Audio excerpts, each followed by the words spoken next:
What's going on, Bears fans? Welcome to another episode of Chicago Bears Central, your number one spot for everything Chicago Bears related. On today's episode, we're going to talk about injury updates to Darnell Mooney and Eddie Jackson, this time from head coach Matt Eberflus, which we already know Darnell Mooney's out for the rest of the season. We're also going to talk about Eddie Jackson and where he is in the Pro Bowl voting so far. And then lastly, we're going to talk about where the Bears are currently slated to draft in the upcoming draft. We'll get into all that and more right after this. You are now tuned in to Chicago Bears Central, your number one place for all Chicago Bears news and content. All right, Bears fans. So, as we know, the Bears suffered a ton of injuries in last game, and Matt Eberflus yesterday spoke on that.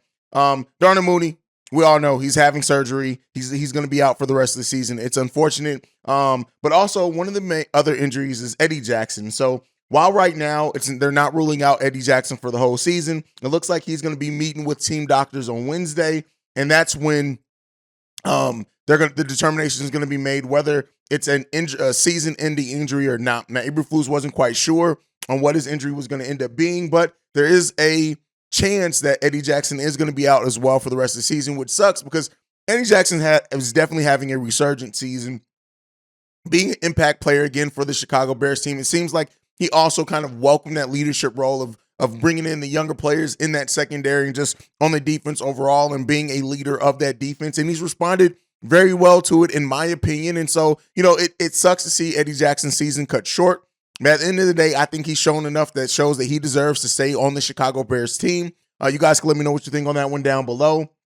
But Eddie Jackson really is now the unquestioned leader of the defense with Roquan, Robert Quinn leaving. So, we'll see what that means for him. We're going to talk a little bit more about him as well in the second segment. But we do have other injuries from Sunday. So it looks like Chase Claypool is as well listed as day-to-day. Equanimeous St. Brown is day-to-day. Riley Reiff has a shoulder injury. It's to be determined if he's going to play. Larry Borom, also an ankle injury. He's to be determined if he's going to play on Sunday. So as we're going into this Green Bay Packers game this upcoming Sunday, I've been saying it. A lot of you guys have been saying it in the comments as well. Shut Justin Fields down. This is just my opinion on it. When you have this amount of injuries, especially now injuries to your offensive line that's already been struggling, you're going to be bringing in backup players there. We'll see what's going on with Alex Leatherwood if he ends up coming in that or not. But at the end of the day, it's this.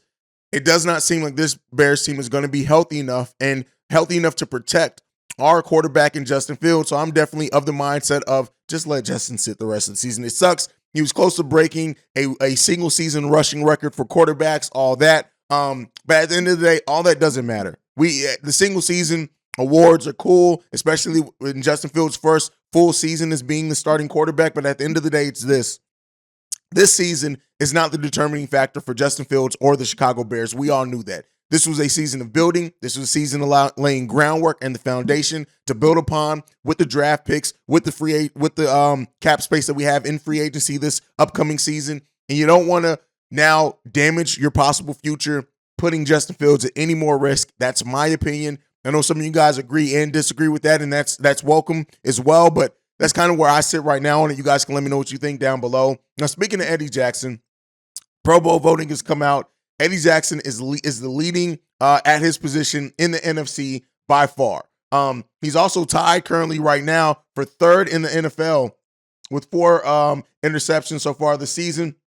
He's been balling. And so he deserves right now to lead the Pro Bowl voting for his position in his conference. He deserves to be that. Seeing Eddie Jackson have this resurgent season, seeing him bounce back, as I said earlier, leading a secondary with Jaquan Brisker, this is going to be one of the better safety tandems in the NFL for a long time, I feel, and they can be. We need to get Eddie Jackson back healthy. If he is shut down for the season, that's fine. We know, again, much like with Justin Fields, it's not about this season.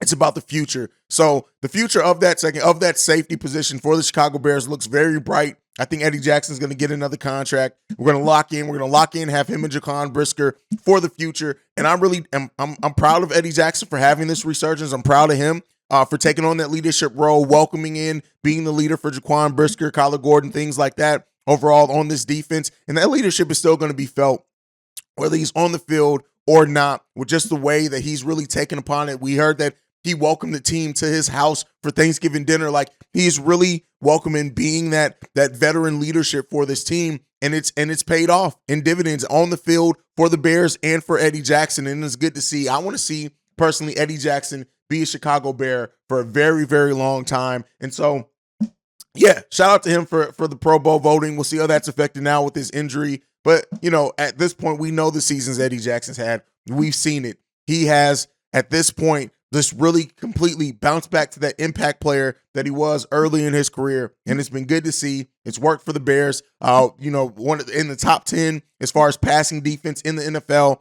this season. And Eddie Jackson was a big part of that, just period. You can't take away from what Eddie Jackson has meant to this team, what he's done for this team. And that will continue, I do think, in the future. That's not going to stop because he's walked in that veteran and that leadership role. And with an improved team, improved defensive line that I hope we do, especially with what we're going to talk about next in the Bears draft position and how they can get an impact, almost generational talent on that defensive line in this draft. This is what you want to see from the Chicago Bears. So that's it on that one. Let's go ahead and get into the last topic for today's show. Quicker show today. If any news drops, I'll drop another episode. But right now, the Bears are slated, if the draft were to start today, they're 3-9 on the season. In the first 12 weeks, they'd have the second overall pick. And so because of that, that opens a lot of avenues for the Chicago Bears. They could trade down, acquire more picks, get more bites of the apple. I'm of the mind of this, and I know this may not be the popular thing. I know whatever. Right now, where I stand with this is that I think that the Bears should hold on to the pick. When you look at Jalen Carter, Will Anderson Jr., like those are two defensive linemen that could completely transform that front seven for the Chicago Bears almost alone.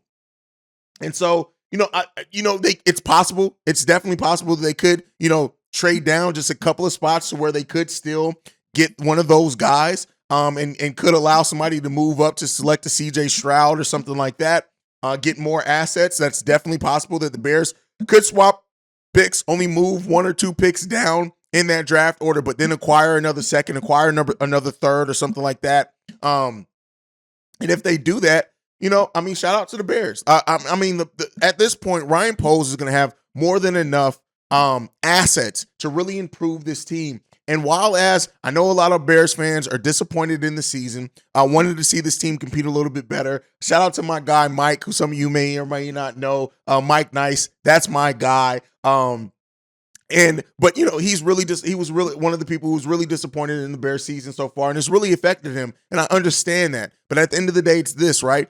The time to evaluate this team, the time to make this team to make a move into being a playoff team is going to be this upcoming offseason. This team has so much cap space, good draft picks, that if this team is not a playoff team by next season, that's when it's time to be severely disappointed in the moves by the front office and the GM. But when you look at the Bears having the second overall pick, if they do hold that, I feel like they should hold on to that.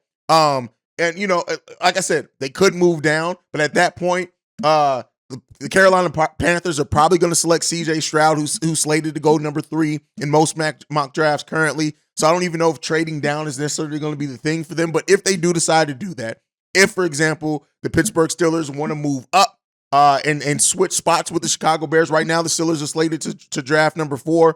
Then the Bears could open and do something. But at the end of the day, I really do think the Bears should take Will Anderson Jr. or Jalen Carter. These are both prospects that have the chance to be generational talents, I feel, on that defensive line. And because of that, maybe the Bears do. Maybe they do move down. Maybe the Bears do a swap to where they move considerably down in that draft. And if they do, maybe they then take a look and say, hey, we can get more. Yeah, we may not get Will Anderson Jr., but we can still get Jalen Carter, who's still slated to be a hell of a pick for the Chicago Bears. Right now, it's the Houston Texans, Chicago Bears, Detroit Lions, Seattle Seahawks, Carolina Panthers at number 5, and the Philadelphia Eagles at number 6. There is an opportunity for the Bears to move down and maybe get Jalen Carter instead of Will Anderson Jr., but I'm going to throw this one to you guys. We're about to start, especially with where the team is, starting to ramp up our draft coverage, our prospect talk, things like that. As of right now, and I'll put this also in the community tab, Will Anderson Jr., Jalen Carter, who would you rather see the Bears select?